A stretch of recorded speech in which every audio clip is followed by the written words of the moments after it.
My name is Minh Cao. I would call myself the grunt here, but I'm technically the owner, but I'm more like the gopher here than anything else. We were boat people.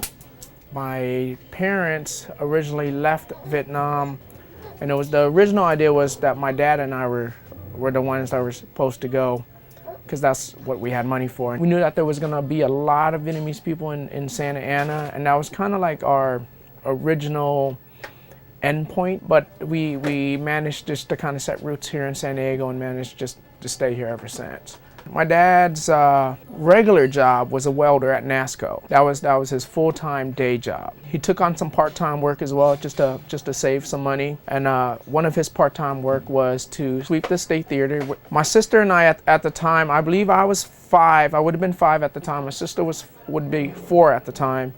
And at the State Theater, my dad would, basically do like the bathrooms. I remember I was in charge of the lobby. I would vacuum the floors.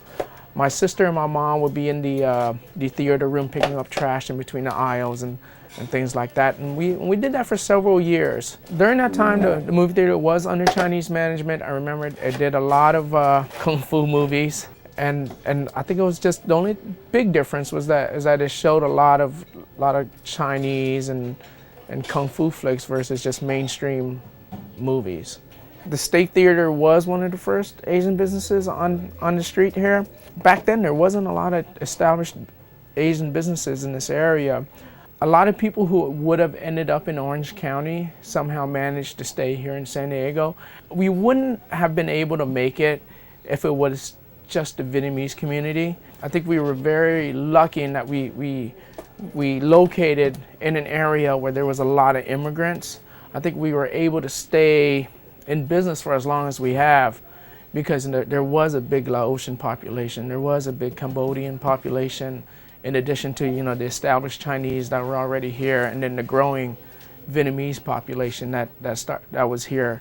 Pho, I think, is just one of those staples in Vietnamese culture where it's almost like equivalent to a pizza or a hamburger, and you can kind of eat it whenever you want.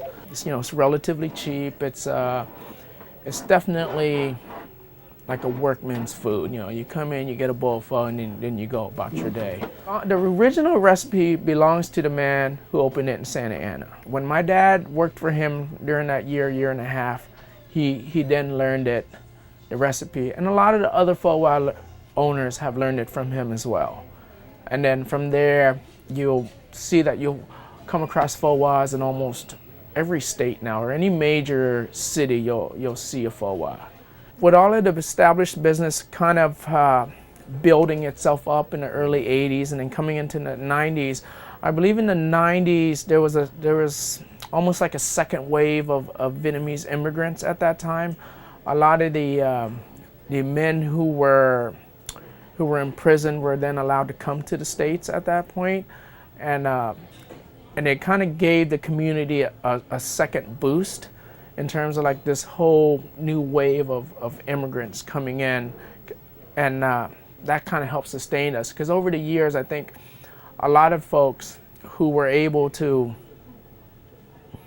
kind of work hard and kind of get their kids into school and graduate and went on to different jobs. I think over the years there's been quite a few people who've moved out of the neighborhood, but at the same time there's been quite a few people coming back into the neighborhood, and then this area kind of gives those folks a place to kind of gather, kind of meet with old friends, and kind of even find new jobs or whatever it is that they need to do.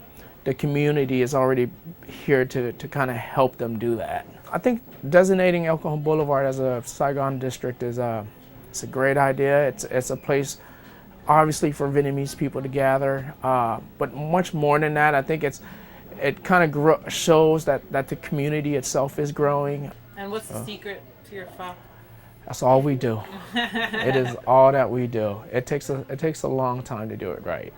It takes a long time to do it right. It takes a commitment to good ingredients. We are so popular. We do turn over quite a bit, so it's every time you come in here for pho, it's going to be fresh.